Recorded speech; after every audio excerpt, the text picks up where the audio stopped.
So the liberalization policy was introduced under one more sector that is called as fiscal sector, or it is the tax reforms. So what are the tax reforms after 1991?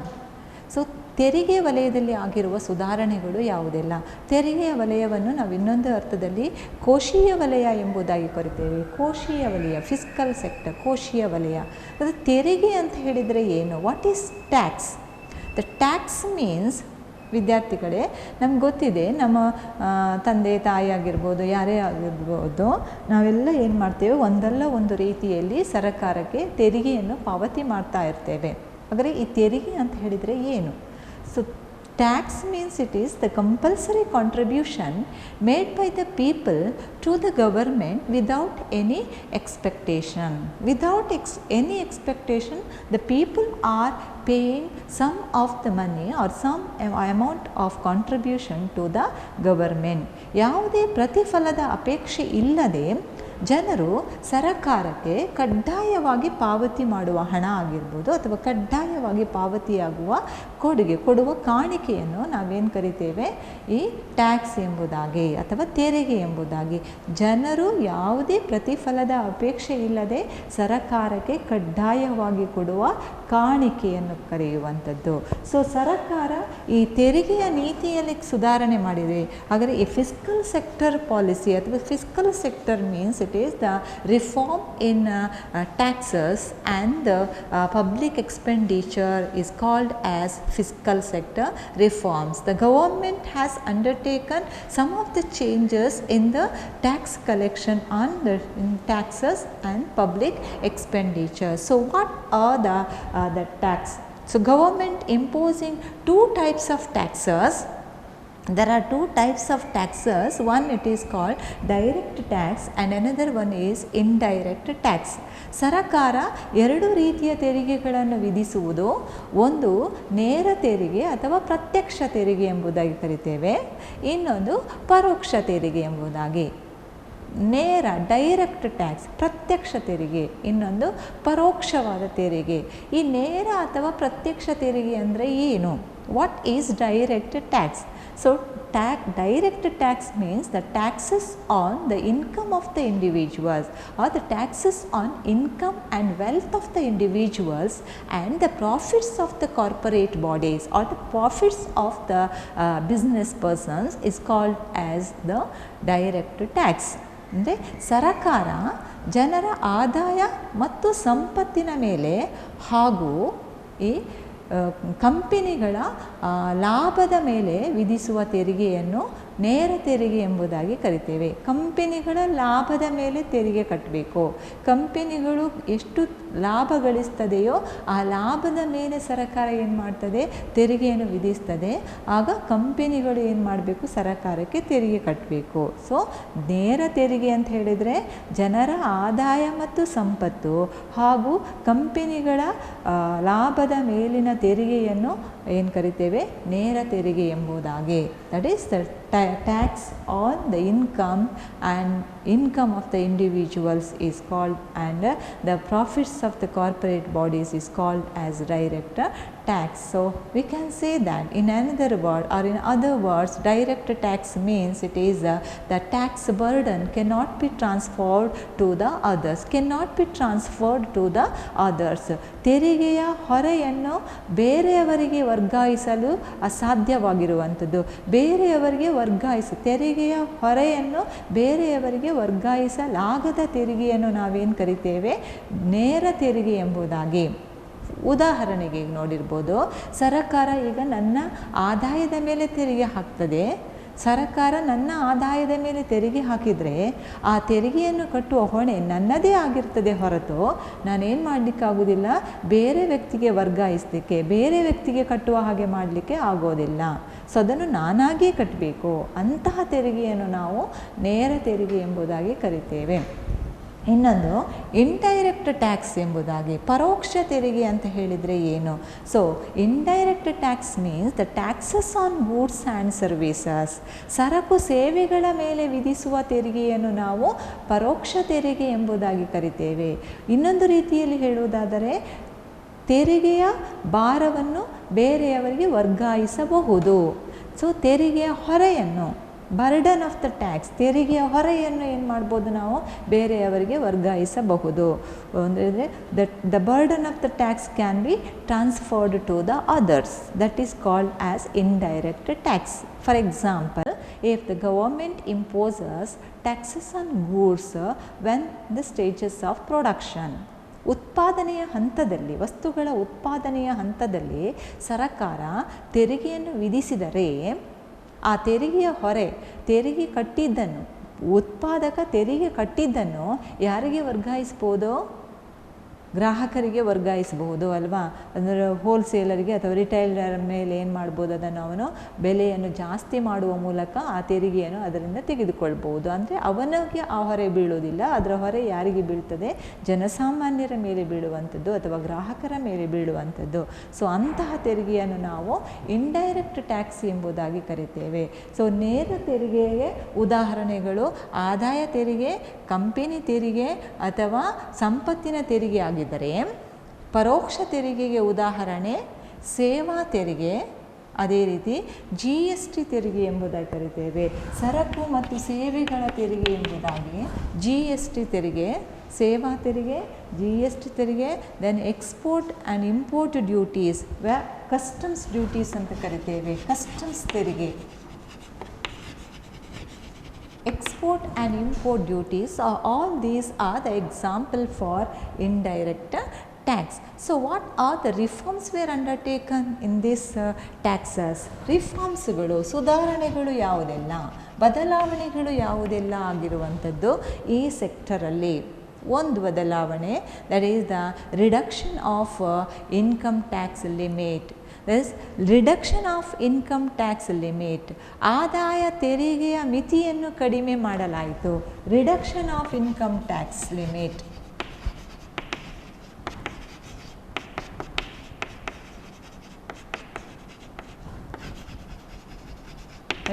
The rate of income tax limit has been reduced. The rate of income tax limit has been reduced. ಆದಾಯ ತೆರಿಗೆಯ ದರದ ಮಿತಿಯನ್ನು ಕಡಿಮೆ ಮಾಡಲಾಯಿತು 1991ನೇ ಇಸವಿಯ ನಂತರ. Then there is a reduction of corporate tax. Reduction of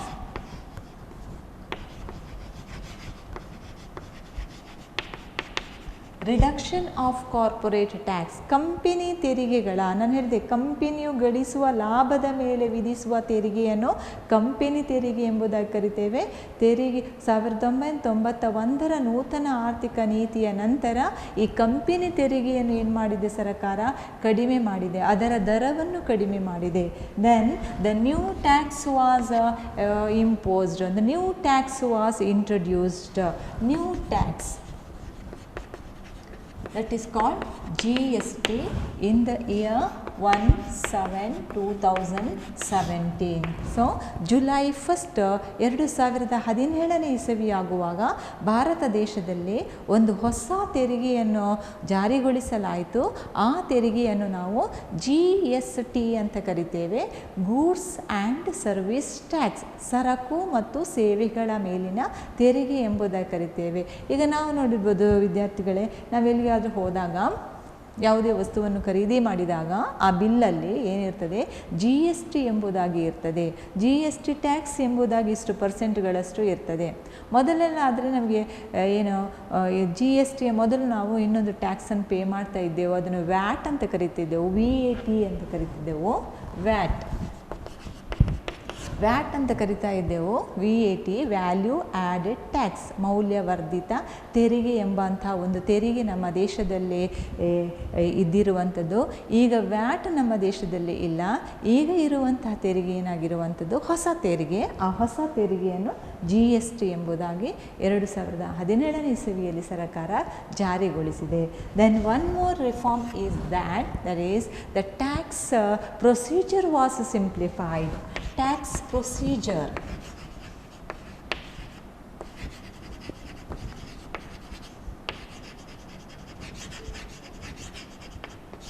Tax procedure was simplified. So ಟ್ಯಾಕ್ಸಿನ ತೆರಿಗೆಯ ಪದ್ಧತಿಯ ನಿಯಮಗಳನ್ನು ಸರಳೀಕರಣಗೊಳಿಸಲಾಯಿತು 1991 ನಂತರ.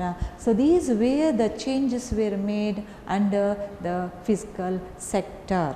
ಉದಾರೀಕರಣ ನೀತಿಯನ್ನು ಜಾರಿಗೊಳಿಸಲಾಗಿರುವಂತಹ ಇನ್ನೊಂದು ವಲಯ ಅಂತ ಹೇಳಿದರೆ ವಿದೇಶಿ ವಿನಿಮಯ ಅಂತ ಕರಿತೇವೆ, ಅಥವಾ ಎಕ್ಸ್ಟರ್ನಲ್ ಸೆಕ್ಟರ್, ಬಾಹ್ಯ ವಲಯದಲ್ಲಿಯೂ ಕೂಡ ನಾವೇನು ಮಾಡ್ತೇವೆ, ಈ ಉದಾರೀಕರಣ ನೀತಿಯನ್ನು ಸರ್ಕಾರ ಜಾರಿಗೊಳಿಸಿರುವಂಥದ್ದು. ಅಂದರೆ ಬಾಹ್ಯ ವಲಯ ಅಂತ ಹೇಳಿದರೆ ನಮ್ಮ ದೇಶದ ವ್ಯಾಪಾರಕ್ಕೆ ಸಂಬಂಧಪಟ್ಟ ಹಾಗೆ ಅಥವಾ ವಿದೇಶಿ ವಿನಿಮಯಕ್ಕೆ ಸಂಬಂಧಪಟ್ಟ ಹಾಗೆ. Foreign exchange, it is related to foreign exchange. So what is this foreign exchange? Foreign exchange means it is exchanging one country's currency to the another country's currency. Exchanging one country's currency to the another country's currency.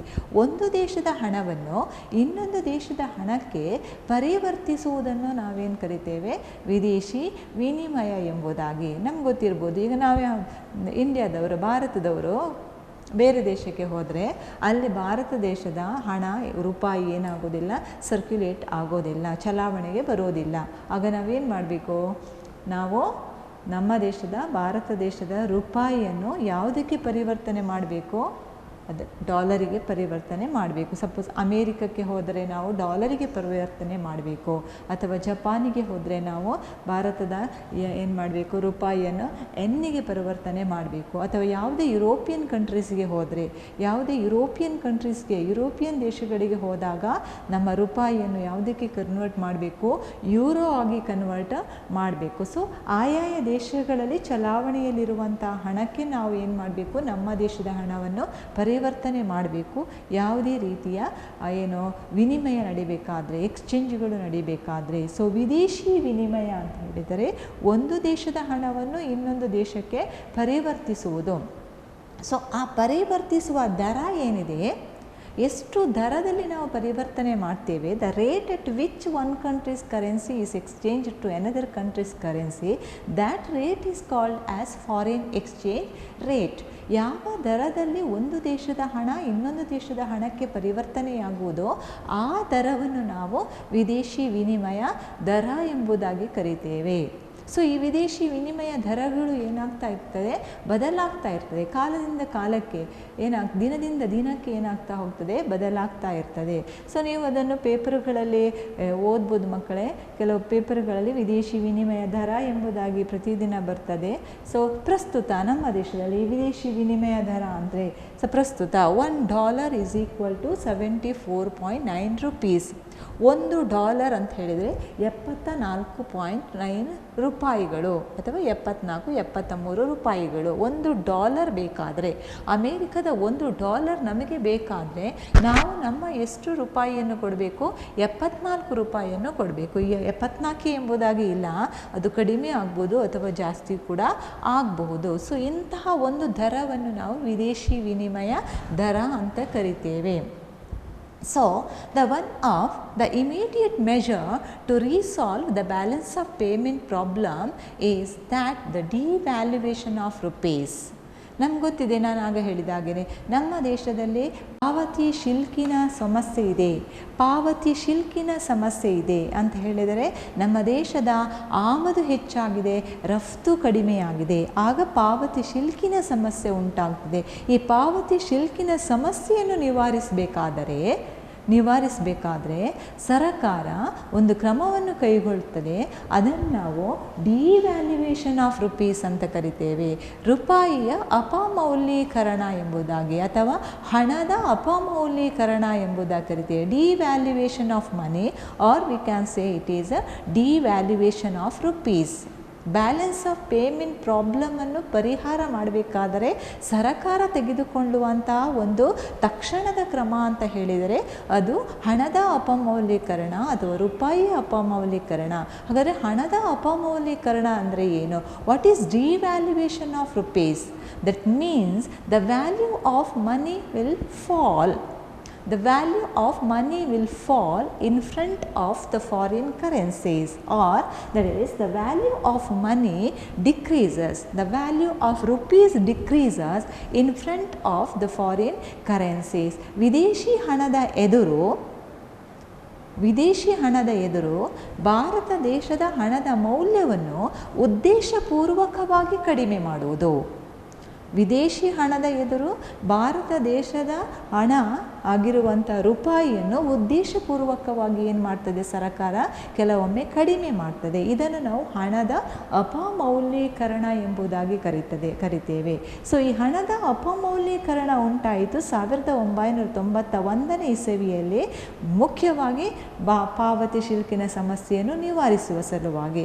ಈ ಹಣದ ಅಪಮೌಲ್ಯೀಕರಣ ಮಾಡುವುದರಿಂದ ಆಗಿದ್ದಂತಹ ಪ್ರಯೋಜನಗಳು ಯಾವುದೆಲ್ಲ? What are the benefits of the devaluation of rupees? One of the merit, one of the advantages is that is it give rise to inflow of a foreign exchange. It give rise to inflow of foreign exchange.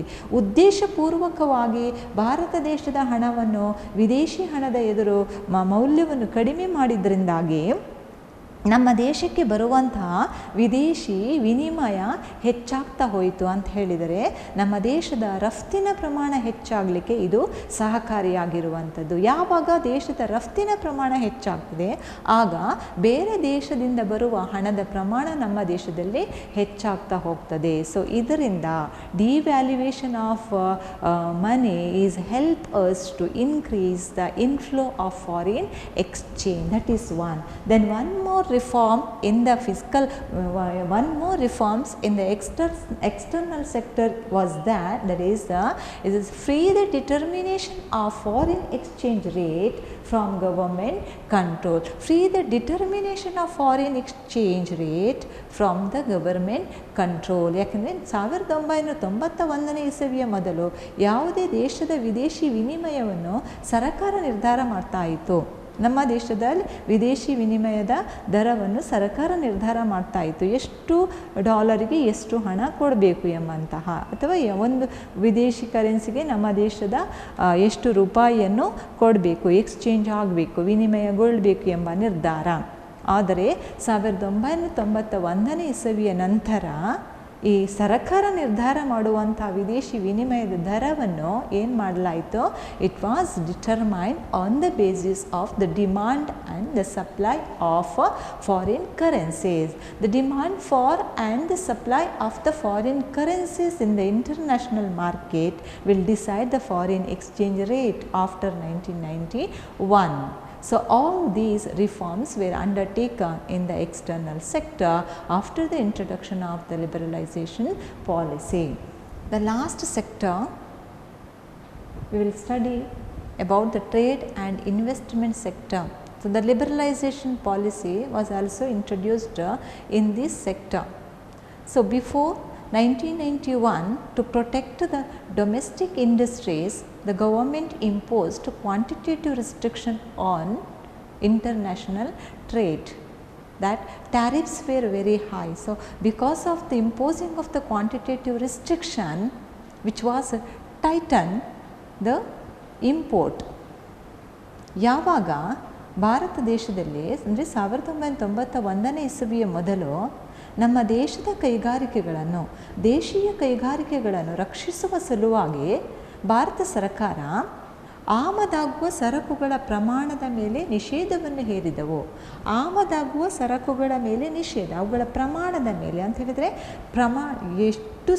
ಎಷ್ಟು ಪ್ರಮಾಣದ ಸರಕುಗಳನ್ನು ಮಾತ್ರ ನಾವು ಬೇರೆ ದೇಶದಿಂದ ತರಿಸಿಕೊಳ್ಬೇಕು ಎಂಬಂತಹ ಒಂದು ನಿಯಂತ್ರಣ ಇತ್ತು, ನಿಷೇಧ ಇತ್ತು. ಆ ನಿಷೇಧ ಇದ್ದ ಕಾರಣದಿಂದಾಗಿ ಭಾರತ ದೇಶದ ಆಮದುವಿನ ಮೇಲೆ ಏನಾಯಿತು? ತುಂಬಾ ನಿಯಂತ್ರಣವನ್ನು ಹೇರಿತು ಸರ್ಕಾರ. ಅಂದರೆ ಆಮದುದಾರರಿಗೆ ಹೆಚ್ಚಿನ ಪ್ರಮಾಣದಲ್ಲಿ ಸರಕನ್ನು ಬೇರೆ ದೇಶದಿಂದ ಏನು ಮಾಡಲಿಕ್ಕೆ ಅವಕಾಶ ಇಲ್ಲ, ತರಿಸಿಕೊಳ್ಳುವ ಅವಕಾಶವೂ ಇರಲಿಲ್ಲ. ಸೊ ಅದೇ ರೀತಿ tariffs were very high on import ಸುಂಕ, ಆಮದು ಸುಂಕ. ನಮ್ಗೆ ಗೊತ್ತಿದೆ, ಆಮದಿನ ಮೇಲೆ ಹಾಕುವಂಥ ತೆರಿಗೆಯನ್ನು ನಾವೇನು ಕರಿತೇವೆ? ಸುಂಕ ಎಂಬುದಾಗಿ ಕರಿತೇವೆ. ಈ ಟ್ಯಾರಿಫ್, ಆಮದಾಗುವ ಮೇಲೆ ಹಾಕುವಂಥ ಸುಂಕ ಆ ಸಮಯದಲ್ಲಿ ತುಂಬಾ ಹೆಚ್ಚಾಗಿದ್ದವು. ಇದರಿಂದಾಗಿ ನಮ್ಮ ದೇಶದಲ್ಲಿ that was reduce the efficiency as well as competitiveness of our industries or our manufacturers. ಇದರಿಂದಾಗಿ ಈ ರಿಸ್ಟ್ರಿಕ್ಷನ್ಸ್ಗಳು, ಈ ಕ್ವಾಂಟಿಟೇಟಿವ್ ರಿಸ್ಟ್ರಿಕ್ಷನ್ಸ್ಗಳು ಆಗಿರ್ಬೋದು ಅಥವಾ ಹೈ ಟ್ಯಾರಿಫ್ ರೇಟುಗಳು ಆಗಿರಬಹುದು, ಇವುಗಳಿಂದ ನಮ್ಮ ದೇಶದ ಮ್ಯಾನುಫ್ಯಾಕ್ಚರರ್ಸ್ಗಳು ಯಾರಿದ್ದಾರೆ, ನಮ್ಮ ದೇಶದ ತಯಾರಕರು ಯಾರಿದ್ದಾರೆ, ಅವರ ದಕ್ಷತೆ ಮತ್ತು ಪೈಪೋಟಿಯ ಸಾಮರ್ಥ್ಯ ಕಡಿಮೆಯಾಗಲಿಕ್ಕೆ ಕಾರಣ ಆಗಿತ್ತು. ಇದರಿಂದ ಯಾವಾಗ ಮ್ಯಾನುಫ್ಯಾಕ್ಚರ್ಸ್ ಸಾಮರ್ಥ್ಯ ಕಡಿಮೆ ಆಗ್ತದೆಯೋ ಆಗ ದೇಶದ ಉತ್ಪಾದನೆಯ ಮಟ್ಟ ಕಡಿಮೆ ಆಗ್ತದೆ, ದೇಶದ ಆರ್ಥಿಕ ಅಭಿವೃದ್ಧಿಯ ದರ ಕಡಿಮೆ ಆಗಲಿಕ್ಕೆ ಕಾರಣ ಆಗ್ತದೆ. ಸೊ ಇದರ ಕಾರಣದಿಂದಾಗಿ ಸರ್ಕಾರ ಈ ಲಿಬರಲೈಸೇಷನ್ ಪಾಲಿಸಿಯನ್ನು ನಮ್ಮ ವ್ಯಾಪಾರ ಮತ್ತು ಹೂಡಿಕೆಯಲ್ಲಿ ಏನು ಮಾಡಿತು, ಅಳವಡಿಸಿಕೊಂಡಿರುವಂಥದ್ದು. So the introduction of liberalisation or the new economic policy which was made, which was increased the international competitiveness of the industrial product as well as which was given to chance of using the foreign technology and foreign investment in our trade activities. So ಇದರಿಂದಾಗಿ ಯಾವಾಗ ನಮ್ಮ ದೇಶದಲ್ಲಿ ಉದಾರೀಕರಣ ನೀತಿಯನ್ನು ಅಥವಾ ನೂತನ ಆರ್ಥಿಕ ನೀತಿಯನ್ನು ವ್ಯಾಪಾರದಲ್ಲಿ ಅಳವಡಿಸಿಕೊಳ್ಳಲಾಯಿತು, ಆಗ ದೇಶದ ಕೈಗಾರಿಕೆಗಳ ಉತ್ಪನ್ನಗಳ ಪೈಪೋಟಿ ಹೆಚ್ಚಾಗಲಿಕ್ಕೆ ಸಾಧ್ಯವಾಯಿತು. ಅದೇ ರೀತಿ ವಿದೇಶಿ ವಿನಿಮಯ ಅಂದರೆ ವಿದೇಶಿ ತಂತ್ರಜ್ಞಾನದ ಅಳವಡಿಕೆ, ಅದೇ ರೀತಿ ವಿದೇಶಿ ಹೂಡಿಕೆಯ ಅಳವಡಿಕೆ, ವ್ಯಾಪಾರದಲ್ಲಿ ವಿದೇಶಿ ಹೂಡಿಕೆ ಮತ್ತು ವಿದೇಶಿ ತಂತ್ರಜ್ಞಾನದ ಅಳವಡಿಕೆಗೆ ನಮ್ಮ ದೇಶದಲ್ಲಿ ಅವಕಾಶವನ್ನು ನೀಡಲಾಯಿತು. ಸೊ ಇದರಿಂದ ಈ ರೀತಿಯಾದ ಅವಕಾಶವನ್ನು ನೀಡಿದ್ದರಿಂದ the main aim of the government to introduction of the liberalisation in this sector that is to safeguard our local industries, to safeguard, to give importance to the local industries. ನಮ್ಮ ಸ್ಥಳೀಯ ಕೈಗಾರಿಕೆಗಳನ್ನು ರಕ್ಷಿಸುವ ಸಲುವಾಗಿ, ನಮ್ಮ ಸ್ಥಳೀಯ ಕೈಗಾರಿಕೆಗಳ ಸಾಮರ್ಥ್ಯವನ್ನು ಹೆಚ್ಚಿಸುವ ಸಲುವಾಗಿ ಸರ್ಕಾರ ವಿದೇಶಿ ತಂತ್ರಜ್ಞಾನದ ಅವಕಾಶ ಹಾಗೂ ವಿದೇಶಿ ಹೂಡಿಕೆಯ ಅವಕಾಶವನ್ನು ನೀಡಿರುವಂಥದ್ದು. So the main objective of the reforms in this sector it is the to removal of the quantitative restriction on import. One of the reform removal of quantitative restrictions.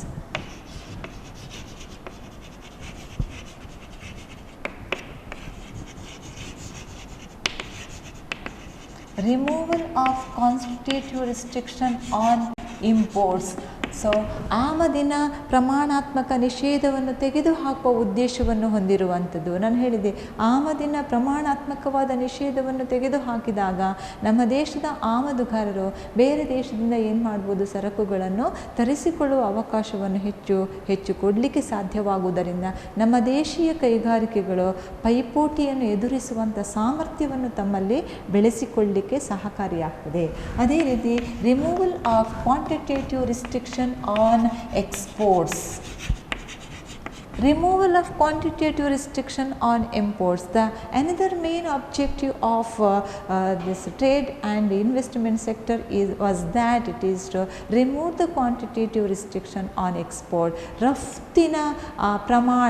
ರಫ್ತಿನ ಪ್ರಮಾಣದ ನಿಷೇಧವನ್ನು ಕೂಡ ಸರ್ಕಾರ ಏನು ಮಾಡುವಂಥದ್ದು, ತೆಗೆದುಹಾಕುವ ಉದ್ದೇಶವನ್ನು ಹೊಂದಿರುವಂಥದ್ದು. Then with a reduced tariff rate, which was reduced tariff rate.